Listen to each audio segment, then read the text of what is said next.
Praise the Lord. இந்த நாளிலும் உங்களை மறுபடியும் சந்திப்பதில் மிக்க மகிழ்ச்சி அடைகிறேன். இந்த நாளெல்லாம் ஒரு வேத வசனத்தை தியானிப்போம். யோவான் 5:39. யோவான் 5:39. வேத வாக்கியங்களை ஆராய்ந்து பாருங்கள், அவைகளால் உங்களுக்கு நித்திய ஜீவன் உண்டென்று எண்ணுகிறீர்களே, என்னை குறித்து சாட்சி கொடுக்கிறவர்களும் அவைகளே. இந்த வசனத்தில் இயேசு சொல்லுகிறார், வேத வாக்கியங்களை ஆராய்ந்து பாருங்கள், அவைகளால் உங்களுக்கு நித்திய ஜீவன் உண்டு, என்னை குறித்து சாட்சி கொடுக்கிறவர்களும் அவைகளே என்று சொல்லுகிறார். பிரியமானவர்களே, இன்றைக்கு மனிதர்கள் எதையெல்லாமோ ஆராய்ந்து பார்க்கிறார்கள். மண்ணை ஆராய்ந்து பார்க்கிறார்கள், மண்ணில் என்ன சத்து இருக்குது அப்படின்னு.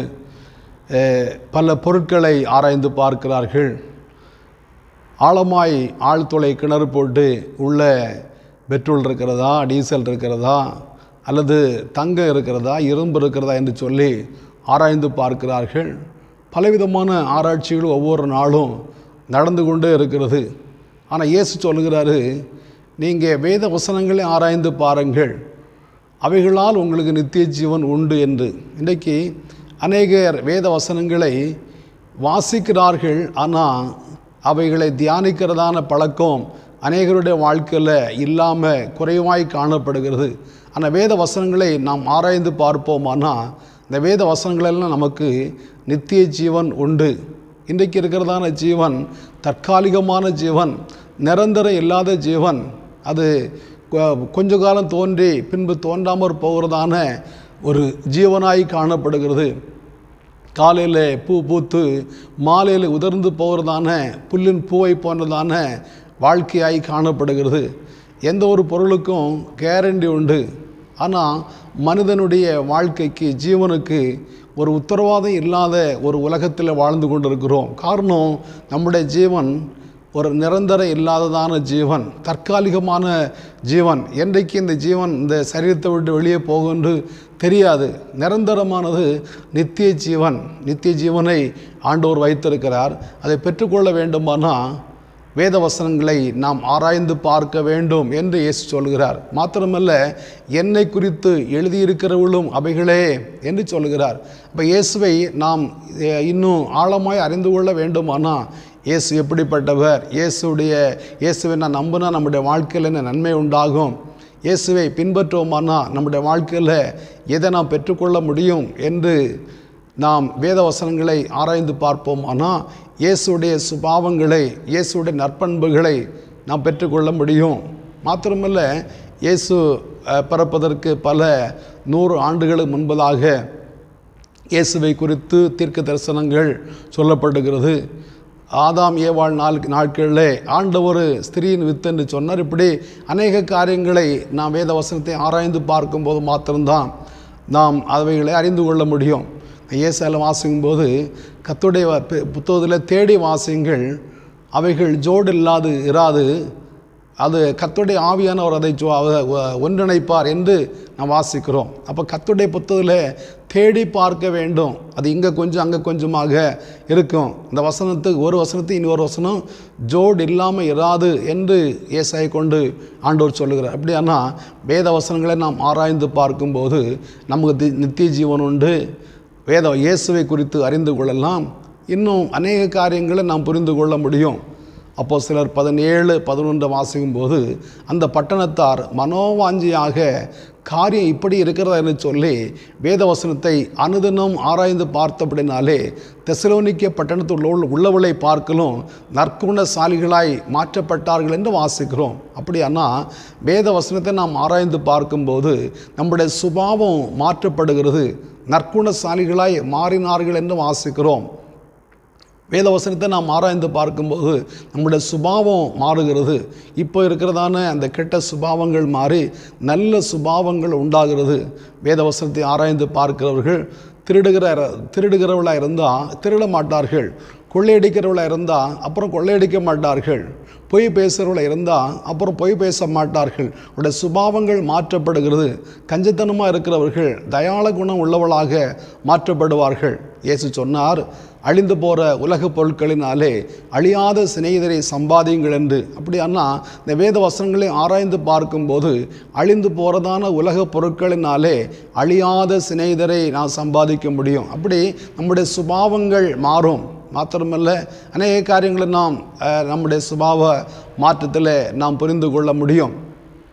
அப்போஸ்தலனாகிய பவுல் அவர் வேத வசனங்களை ஆராய்ந்து கொண்டிருந்தார். ஆனால் கர்த்தர் அவரை தொட்டபோது முதலாவது அதாவது சபையை துன்பப்படுத்தி கொண்டிருந்தவர் அப்புறம் கிறிஸ்துவே மெய்யான தேவன் என்று பிரசங்கிக்க ஆரம்பித்தார் என்று வாசிக்கிறோம்.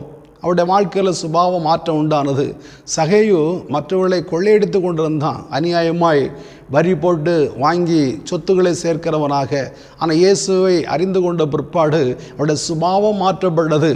கொள்ளையடிக்கிறவனாக இருந்தவன் மற்றவர்களை திருடுகிறதான அந்த சுபாவம் மாறி ஏழை எளியவர்களுக்கு கொடுக்கிறதான நல்ல சுபாவம் உள்ளவனாக நற்குணசாலியாக மாற்றப்பட்டான் என்று வேதத்தில் வாசிக்கிறோம். இப்படி வேதத்தில் நாம் பக்கம் பார்க்கும்போது வேத வசனத்தை ஆராய்ந்து பார்த்தவர்கள் நற்குணசாலிகளாக மாற்றப்பட்டதை நாம் வேதத்தின் ஊடாக நாம் வாசிக்க முடியும், தியானிக்க முடியும்.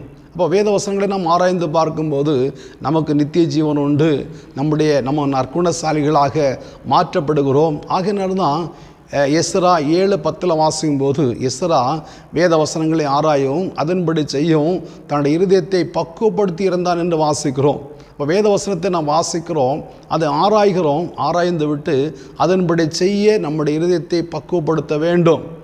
119 சங்கீதம் வாசிக்கும்போது சங்கீதக்காரன் சொல்லுகிறார், நம்முடைய பிரமாணங்களின் வழியாக ஓடுவேன், நம்முடைய வசனத்தின்படி அவருடைய வாழ்க்கையை அமைத்து கொள்ள பிரயாசப்படுகிறதான ஒரு அனுபவம் நம்முடைய வாழ்க்கையில் வேண்டும். வேத வசனத்தை ஆராய்ந்து பார்க்கிறோம், அவைகளின்படி செய்ய நம்முடைய வாழ்க்கையை அர்ப்பணிக்க வேண்டும்.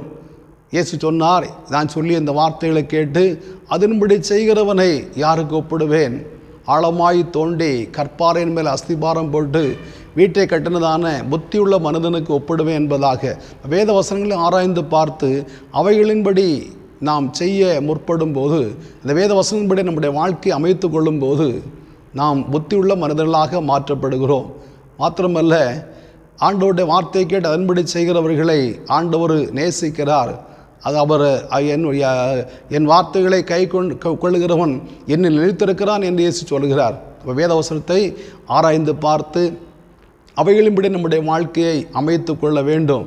எஸ்ரா தன்னுடைய இருதயத்தை எதுக்கு பக்குவப்படுத்தியிருந்தார்? அந்த வசனப்படி தன்னுடைய வாழ்க்கை அமைத்துக் கொள்வதற்காக வேத வசனங்களை ஆராயவும் அவைகளின்படி செய்யவும் தன்னுடைய இருதயத்தை பக்குவப்படுத்தி இருந்தான் என்று நாம் வேதத்தில் வாசிக்கிறோம். ஆகையினாலே எஸ்ராவை தேவன் வல்லமையாக பயன்படுத்தினார். அவன் நம்பி பாபிலோனிலிருந்து அநேக பொருட்களை அவனுக்கு கொடுத்து அனுப்புவதை நான் தொடர்ந்து உள்ள அதிகாரங்களில் வாசிக்க முடியும். இன்னைக்கு கேட்கிற அருமையான தேவனுடைய பிள்ளைகளே, நம்முடைய வாழ்க்கையில் கூட நாம் எத்தனையோ காரியங்களுக்கு நம்முடைய இருதயத்தை பக்குவப்படுத்தி கொண்டிருக்கிறோம். ஆனால் வேத வசனங்களை ஆராய்வதற்கு நாம் பக்குவப்படுத்துவோமானா, வேத வசனங்களை ஆராய்ந்து பார்ப்போமானா, வேத வசனத்தின்படி காரியம் எப்படி இருக்கிறதுன்னு சொல்லி தினந்தோறும் வேத வசனத்தை நாம் வாசித்து அவைகளின்படி வாழ நம்மை அர்ப்பணிப்போமானா நம்முடைய வாழ்க்கையில் நன்மைகள், ஆசீர்வாதங்கள் உண்டாகும். நம்முடைய சுபாவ மாற்றம் உண்டாகும். நம்முடைய சுபாவம் மாற்றப்படும் போது அநேகர் நம்மை நேசிப்பார்கள், அநேகருக்கு நாம் பிரியமானவர்களாய் காணப்படுவோம். அவ்விதமான நல்ல பாக்கியத்தை பெற்றுக்கொள்ள தேவன் நமக்கு கிருபை தருவாராக. ஜெபிப்போமா? நல்ல பிதாவே, நன்றியோடு துதிக்கிறோம், வாழ்த்துகிறோம். ஏசப்பா, உமக்கு ஸ்தோத்திரம். ஆண்டவர், வேத வசனங்களை, வேத வாக்கியங்களை ஆராய்ந்து பாருங்கள், அவைகளால் உங்களை நித்திய ஜீவன் உண்டென்று சொன்னீரே. நாங்கள் வேத வசனங்களை ஆராய்ந்து பார்த்து ஆண்டவரே எங்களுடைய சுபாவ மாற்றங்களை பெற்றுக்கொண்டு வேத வசனப்படி வாழ எங்களை அர்ப்பணிக்கக்கூடிய கிருபைகளை எங்களுக்கு தர வேண்டுமென்று ஜெபிக்கிறோம். இந்த கால வேளையிலும் இந்த வார்த்தையை கேட்ட எல்லாருடைய வாழ்க்கையில் அந்த அனுபவத்தை ஆண்டவர் தந்து விடுங்க. உடைய நல்ல நாமத்தை மகிமைப்படுத்துங்க. தொடர்ந்து அப்பாவுடைய கரங்களோடு இருக்கட்டும். இயேசு மூலம் பிதாவே, ஆமேன், ஆமேன். ஆண்டவர் நம்மை ஆஸ்வதிப்பாராக.